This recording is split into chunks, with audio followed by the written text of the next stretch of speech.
Bonjour à tous. Lorsque nous lisons la Bible et que nous considérons l'histoire de ces grands personnages qui ont marqué toute cette période, nous nous disons qu'ils ont vraiment eu de la chance parce que Dieu était constamment en train de leur parler, nuit et jour.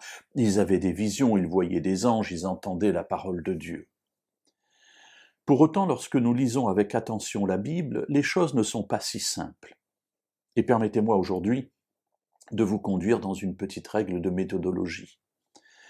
Étudier la Bible doit se faire avec des règles, parce que ce n'est pas un livre comme tous les autres livres, et même les autres livres, quand on les étudie, on doit le faire avec règles.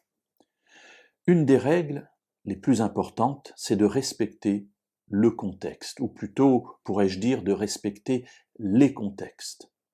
Et un des contextes, c'est de savoir ce qui est écrit avant ou après le texte qui nous intéresse.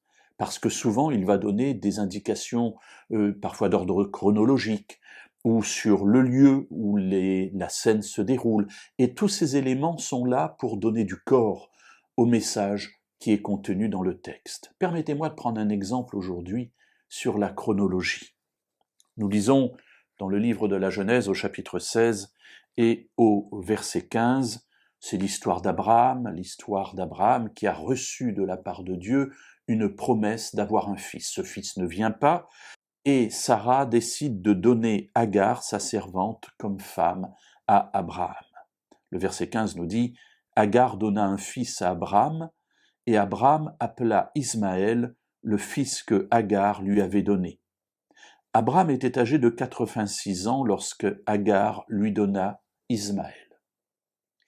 Et au chapitre 17, Dieu apparaît à Abraham pour lui faire une promesse selon laquelle le fils qui est né de cette servante égyptienne, Agar, ne sera pas le fils qui héritera, mais le fils qui héritera naîtra bien de Sarai, sa femme. Le petit détail qui est donné, au chapitre 17, verset 1, va nous permettre de comprendre quelque chose d'important. Lorsqu'Abraham fut âgé de 99 ans, l'Éternel lui apparut et lui dit « Je suis le Dieu Tout-Puissant, marche devant ma face et sois intègre. » et suis la promesse que Dieu lui fait. Mais ce passage nous dit qu'Abraham est maintenant âgé de 99 ans.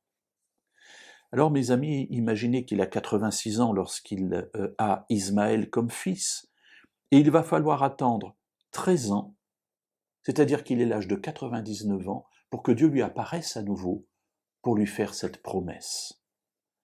13 ans d'attente, sans que rien ne se passe. Mes amis, pour nous qui lisons, il n'y a même pas l'épaisseur d'une ligne, puisqu'il s'agit du verset qui suit.